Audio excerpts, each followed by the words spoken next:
Assalamualaikum warahmatullahi wabarakatuh.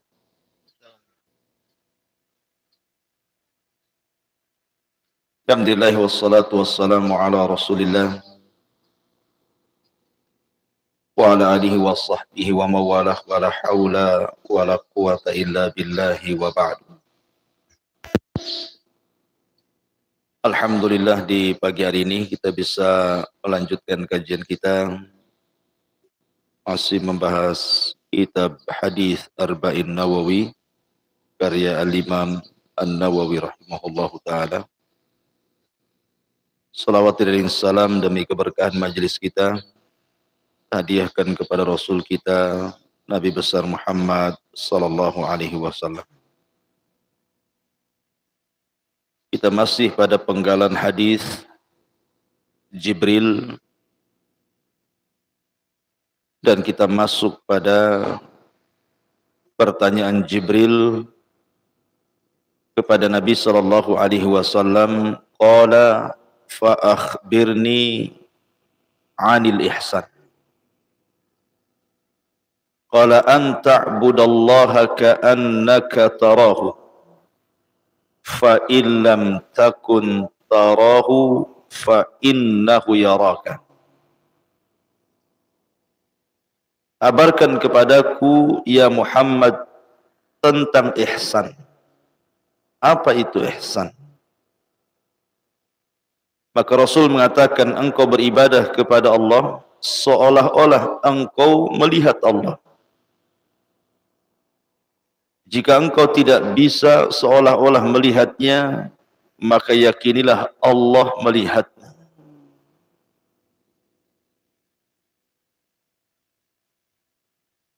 Kalimat ketiga dari pertanyaan Jibril ini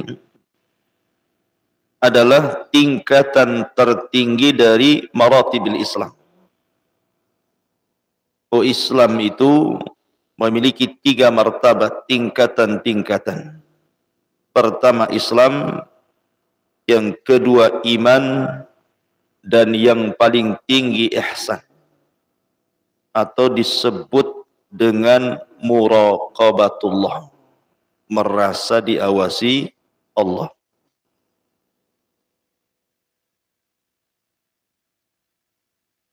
Dahulu di zaman Nabi sallallahu alaihi wasallam ada seorang wanita namanya Haulah bintu Sa'labah.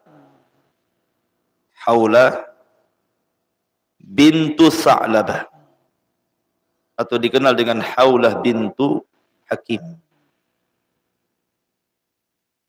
Wanita ini adalah wanita yang berakal. Dia menikah dengan seorang laki-laki yang sedikit kurang akalnya dan suka emosian.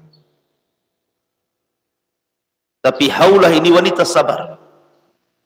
Dia sabar bersama suaminya sampai melahirkan banyak anak. Suatu hari, yang namanya rumah tangga pasti ada percekcokan. Walaupun mereka di zaman keemasan, di zaman para sahabat. Akhirnya kemudian suaminya, karena emosi, dia mengatakan, anti ka dhahri ummi, kamu seperti punggung ibuku. Kalimat dihar menyamakan istri dengan punggung ibu. Ada tradisi jahiliyah itu dianggap talak, seolah-olah suaminya menceraikan Haulah. Menangislah Haulah bintu Hakim karena tidak mau diceraikan suaminya. Datanglah dia kepada Nabi sallallahu alaihi wasallam mengadukan perkaranya itu.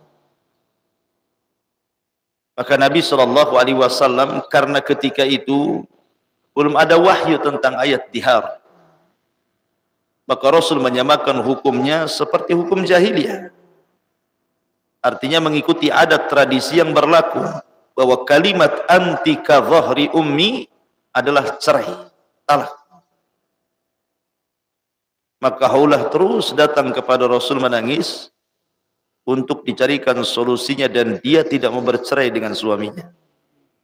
Tapi apalah dikata suaminya sudah mengatakan antika dhahri ummi.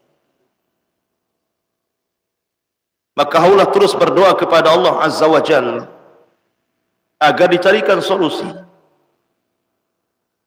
Suatu hari dia datang kembali kepada Nabi sallallahu alaihi wasallam, di situ ada Rasul dan di dekat situ ada Ummul Mukminin Aisyah radhiyallahu anha. Aisyah menceritakan kisah itu. Anehnya, ketika Nabi sallallahu alaihi wasallam berbincang dengan Haulah bintu Sa'labah, adalah Aisyah tidak jauh dari situ. Aisyah tidak mendengar apa yang diucapkan keduanya. Samar-samar Aisyah mendengar ucapannya, kadang kedengaran, kadang tidak. Padahal dekat jaraknya.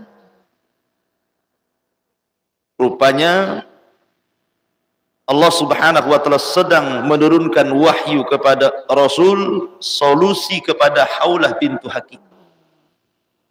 Turunlah ayat, qad sami Allahu qaulal lati tujadiluka fi zawjiha wa tashtaki ila Allah wallahu yasma'u tahawurakuma. Apa kata Allah? Allah telah mendengar pengaduan dari seorang wanita tentang suaminya. Wa tashtaki ila Allah, kemudian dia pun mengadu kepada Allah. Dan Allah Subhanahu wa taala mendengar percakapan keduanya. Kemudian ayat ini terus berlanjut sampai kepada solusi tentang dihar. Ikhwan, seseorang kalau ada masalah kemudian mengadu kepada seseorang, pasti mencari solusi. Maksudnya kalau dia ada masalah kemudian bertanya, pasti ingin cepat tahu jawabannya. Apalagi masalah ini bukan masalah biasa, masalah cerai dan rujuk, masalah genting gitu ya. Tetapi ketika Allah Subhanahu wa taala menurunkan wahyu, Allah tidak lantas menjawab persoalannya. Tetapi Allah Subhanahu wa taala justru memulakan dengan kalimat bahwa Allah Subhanahu wa taala Maha mendengar. Maknanya apa di sini? Maknanya Allah Subhanahu wa taala ingin mengingatkan kepada Rasul, kepada Haulah dan kepada kita semuanya bahwa ada yang lebih penting daripada jawaban itu, di mana Allah Subhanahu wa taala ingin menerangkan bahwa Allah itu Maha mendengar, Maha mengetahui setiap persoalan hamba-hambanya. Dan kalau itu diyakini, maka setiap persoalan pasti Allah selesaikan. Itulah namanya sifat muraqabah, merasa didengar dan merasa dilihat Allah Azza wa Jalla. Karena Allah itu Maha Sami, mendengar, Maha Basir, melihat, Muhit, meliputi. Di zaman Nabi sallallahu alaihi wasallam, Abdullah ibn Umar radhiyallahu anhuma pernah berjalan ke sebuah padang pasir, kemudian berjumpa dengan seorang penggembala kambing. Maka Abdullah ibn Umar pun duduk berbincang-bincang dengan penggembala itu. Kemudian Abdullah ibn Umar radhiyallahu anhuma ketika dihidangkan makanan oleh penggembala itu, kata Abdullah ibn Umar, makanlah, kau juga harus makan. Kata penggembala itu mengatakan, inni shaim, saya sedang puasa. Padahal di tengah-tengah padang pasir, di terik matahari, dia sanggup berpuasa. Dan dia seorang budak. Kemudian Abdullah ibn Umar radhiyallahu anhu setelah makan dia pun pergi. Sebelum pergi dia ingin menguji budak itu dengan pertanyaan. Ya gulam, wahai gulam, bi'ni ilayya ghanamaka, jualah satu kambingmu untukku. Kata sang budak, tidak wahai Ibnu Umar, ini kambing milik tuanku, bukan milik diriku. Kata Abdullah ibn Umar radhiyallahu anhuma, qul li sayyidika akalathu dhi'b, katakan saja sama tuanmu, salah satu kambingnya mati dimakan serigala, kan selesai. Kambingmu ini ribuan, kalau hilang satu tidak nampak. Tetapi kemudian budak ini menjawab dengan jawaban yang menohok, yang membuat Abdullah ibn Umar menangis. Kata budak ini, ya bena Umar, aina Allah? Di mana Allah? Katanya. Aina Allah? Di mana Allah? Mada aqulu lillah? Apa yang harus aku katakan kepada Allah? Jika kambing ini yang merupakan milik tuanku, kujual kepadamu, sementara tuanku tidak tahu. Fabaka Ibnu Umar. Ibnu Umar langsung menangis. Kemudian dia berangkat ke Madinah mencari tuan budak ini. Dan Abdullah ibn Umar mengatakan kepada budak ini, wallahi laqad qulta kalimatan a'taqadka minallah. Demi Allah, engkau sudah mengucapkan kalimat, dengan kalimat itu Allah telah memerdekakan diri. Setelah jumpa dengan tuannya, ia mengatakan kepada tuan budak ini, saya merdekakan budakmu dan saya beli semua kambing. Akhirnya dimerdekakan budaknya, dibelikan kambingnya. Kata Ibnu Umar kembali kepada budak itu, idhab fa anta hurrun liwajhillah. Pergi kamu sudah bebas. Ambil kambing-kambing ini untukmu. Lihat bagaimana Ibnu Umar radhiyallahu anhuma, kisah ini disahihkan oleh Syekh Nasiruddin Al-Albani rahimahullahu taala. Walaupun kisah ini pendek ikhwan, tetapi kisah ini syarat dengan pelajaran tentang muraqabatullah. Bagaimana budak ini mengajarkan kepada kita muraqabatullah, merasa diawasi Allah Subhanahu wa taala dengan pertanyaan dan jawaban ainallah, di mana Allah? Seandainya ikhwatu fiddin, orang-orang yang menggunakan kendaraan kemudian lewat di lampu merah kemudian berhenti, nampaklah di situ ada polisi, padahal patung polisi, nampak model-model polisi, satpam saja modelnya model polisi sekarang pakaian. Kalau orang yang takut, dia nggak akan berani melanggar lampu merah tuh. Kalau ditanya kenapa nggak terobos saja lampu merah itu, ada polisi. Dia bisa muraqabah dengan polisi kan?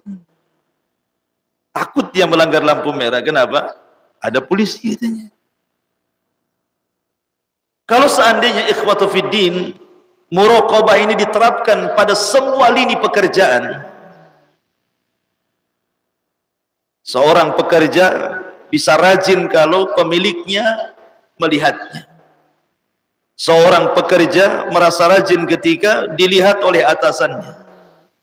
Seorang pedagang akan jujur kalau diperhatikan jual belinya. Kalau seandainya sikap muraqabah ini diberikan kepada Allah, kalau sesama makhluk saja orang bisa baik. Pekerja jadi rajin gara-gara diawasi gitu ya. Itu sesama makhluk loh ya. Bagaimana kalau seandainya muraqabah ini yang memperhatikan kita bukan makhluk, tetapi Khaliq Allahu Azza wa Jalla.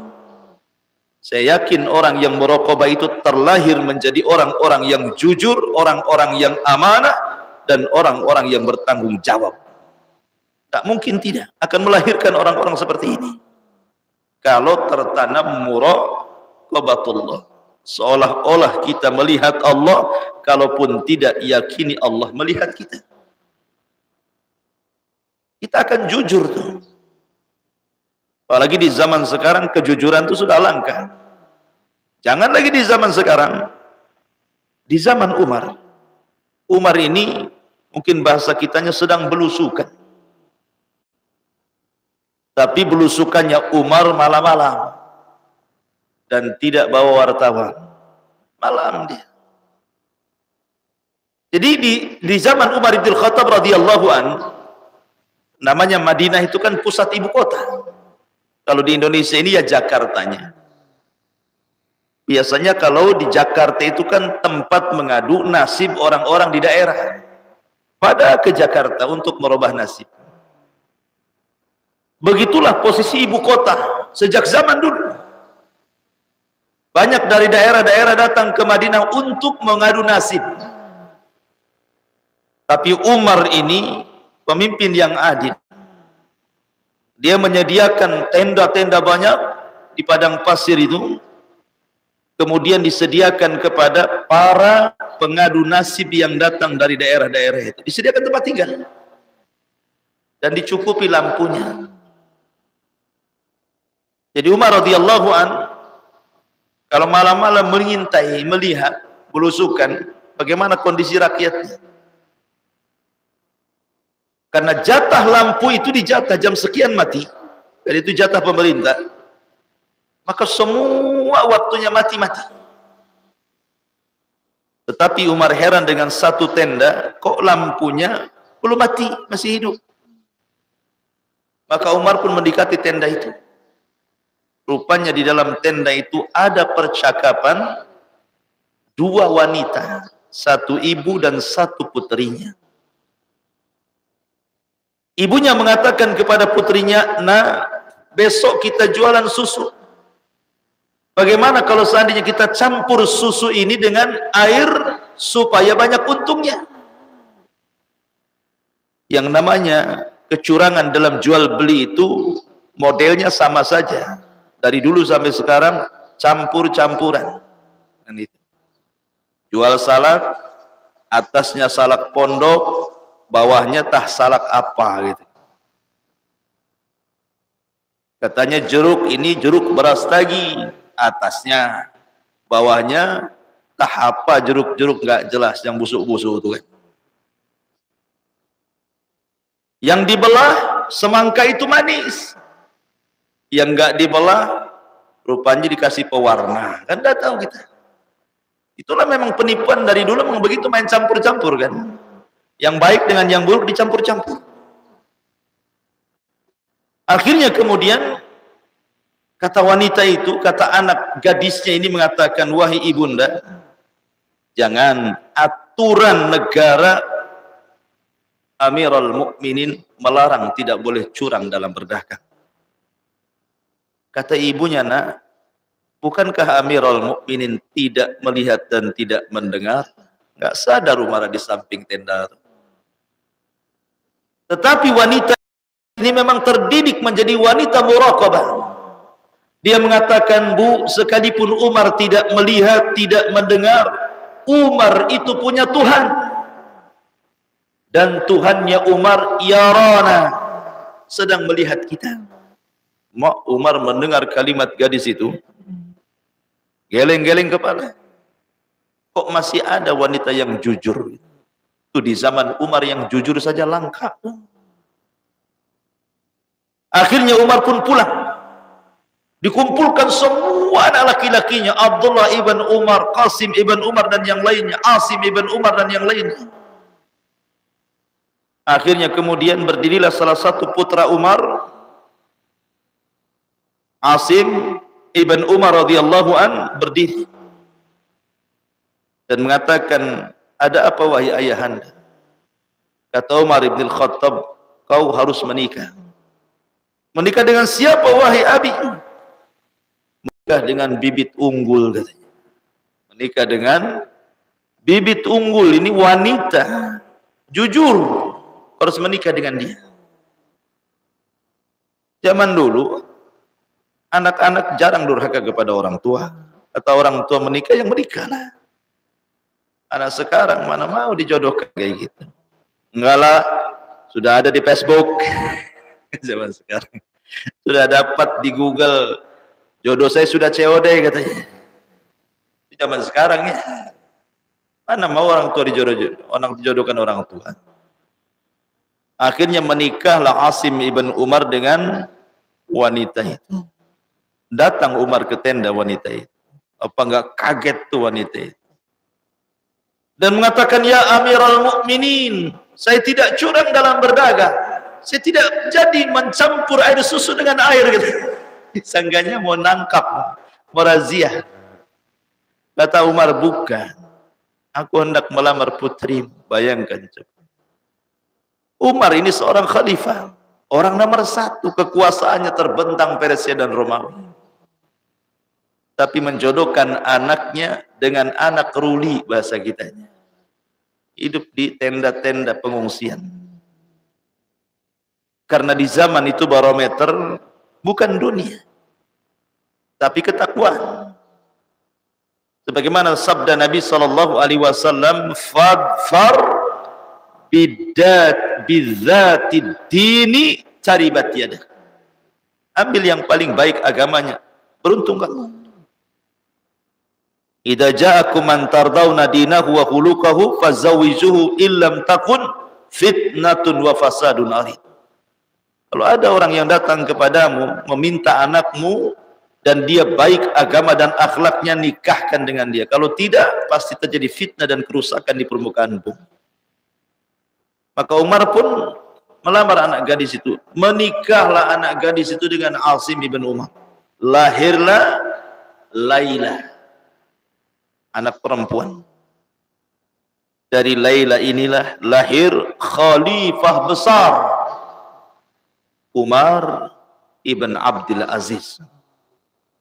Umar bin Abdul Aziz. Terlahir dari seorang wanita yang jujur, wanita yang sederhana. Berkah keluarganya. Lahir orang yang pernah berkuasa 2 tahun, tapi tidak ada orang miskin di negaranya. Umar bin Abdul Aziz. Masyarakat muslimin yang dimuliakan Allah Azza wa Jalla. Dahulu ada seorang alim namanya Nu'man ibn Sabit ataupun Sabit ibn Ibrahim, ayahanda daripada Abu Hanifah. Abu Hanifah namanya kan Nu'man ibn Sabit. Ada seseorang laki-laki namanya Sabit ibn Ibrahim, ayahanda Abu Hanifah. Dia seorang talabul ilmi, tapi tidak sehebat anaknya tentunya Abu Hanifah. Tetapi kemudian dia berjalan kehabisan bekal. Zaman dulu kan rihlah. Talabul ilmi itu budaya para ulama. Kalau ingin mencari ilmu, rihlah. Rupanya kehabisan bekal, dia pun mencari air dan kehausan. Carinya air, kemudian dapat sungai. Nampak ada sungai di situ. Ketika kemudian dapat sungai, senanglah dia. Langsung dia ke sungai itu dan minum kenyang-kenyang. Karena sudah lama tidak minum, haus sekali. Rupanya di sungai itu hanyutlah 1 buah apel. Hanyut. Sudah lapar, haus, nampak pula apel hanyut kan itu. Main tangkaplah. Kemudian dimakan, baru 1 kunyahan dan sudah masuk ke perutnya. Dia ingat bahwa itu apel pasti ada yang punya. Akhirnya dia dimuntahkan lagi. Dan mencari pemiliknya, siapalah pemilik apel ini.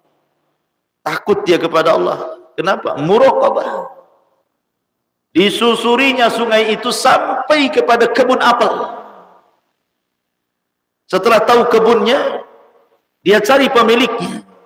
Setelah berjumpa dengan pemiliknya, dia minta maaf. Tapi pemiliknya nggak mau maafin. Sampai dia rela bekerja kalau dia mau, asal memaafkan kesalahannya. Padahal kesalahannya ngambil apel yang hanyut. Kalau dibiarkan apel itu hilang. Kalau saya dibiarkan kan apel tetap kemana kan, entah berantah. Tetapi ini kan di bawah masih adalah separuh habis gigitan kan gitu ya. Tapi dia tahu itu bukan miliknya, dia warok. Makanya kemudian dia mengatakan, samihni ya fulan, maafkan aku wahai fulan. Tetapi orang ini mengatakan, tidak, aku tidak akan memaafkan diri. Lalu apa yang harus aku lakukan? Maka dia mengatakan, karena takjubnya, karena kejujurannya pemilik kebun itu, kamu harus menikah dengan putriku yang cacat, katanya. Maksudnya gimana?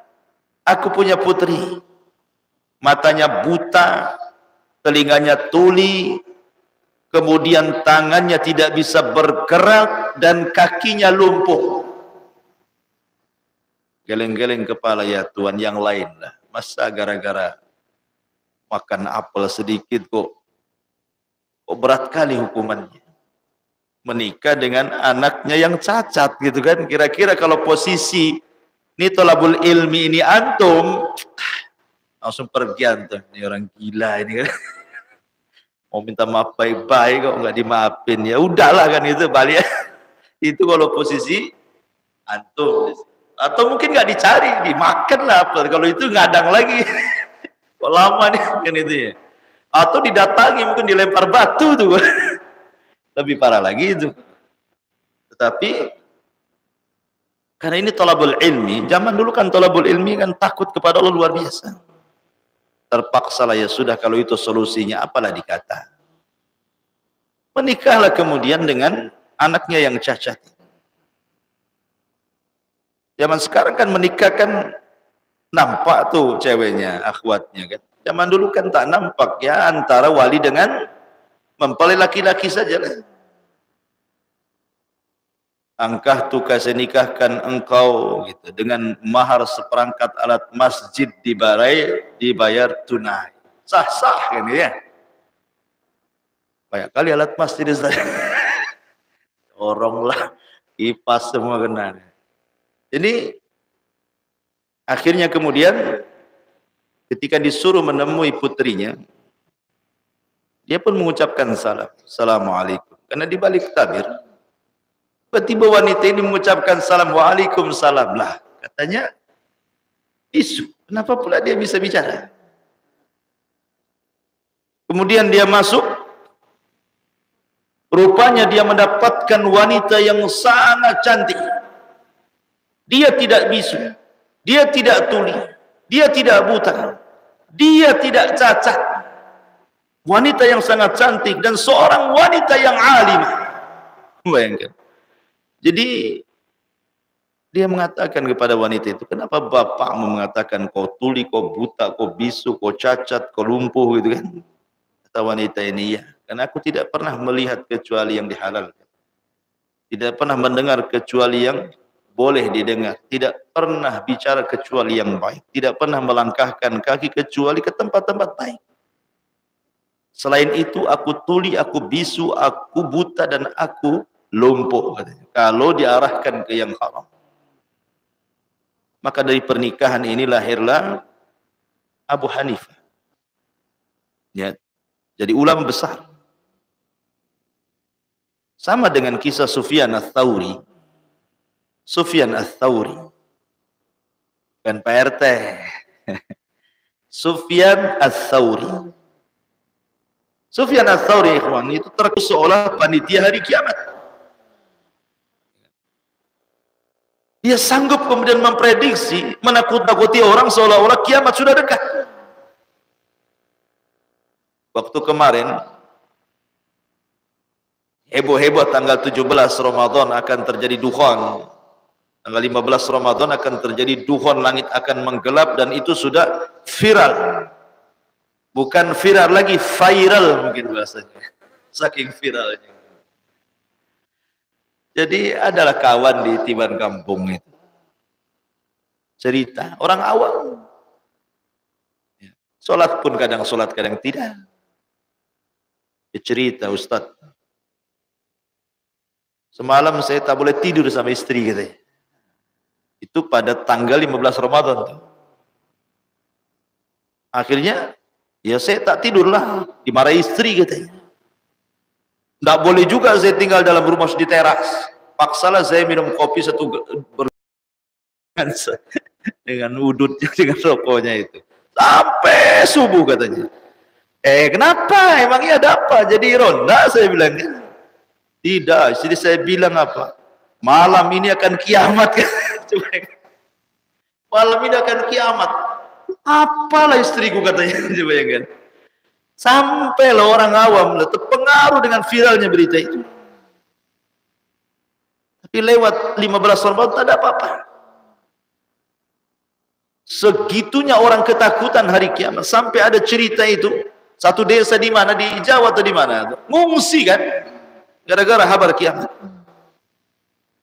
Bahkan agama di luar daripada Islam, Nasrani itu, di gereja mana itu sampai bunuh diri massal, gara-gara kabar kiamat. Jadi subhanallah ikhwatu fiddin. Kalau kita seorang yang beriman dan tahu bahwa Allah subhanahu wa ta'ala adalah zat satu-satunya yang mengetahui yang gaib, selain Allah tidak tahu kecuali diberitahu, tentu kita akan senantiasa yakin bahwa kiamat itu ada, tetapi waktunya dirahasiakan Allah subhanahu wa ta'ala, dan kita akan tenang. Adapun kenapa kiamat dirahasiakan? Karena supaya kita persiapan.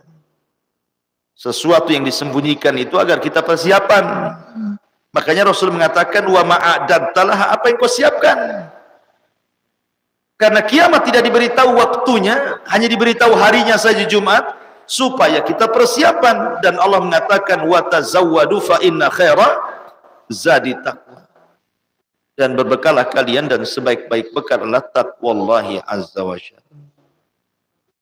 Wallahu a'lam bishawab. Ini diantara keterangan hadis Jibril. Insyaallah satu pertemuan lagi kita lanjutkan besok.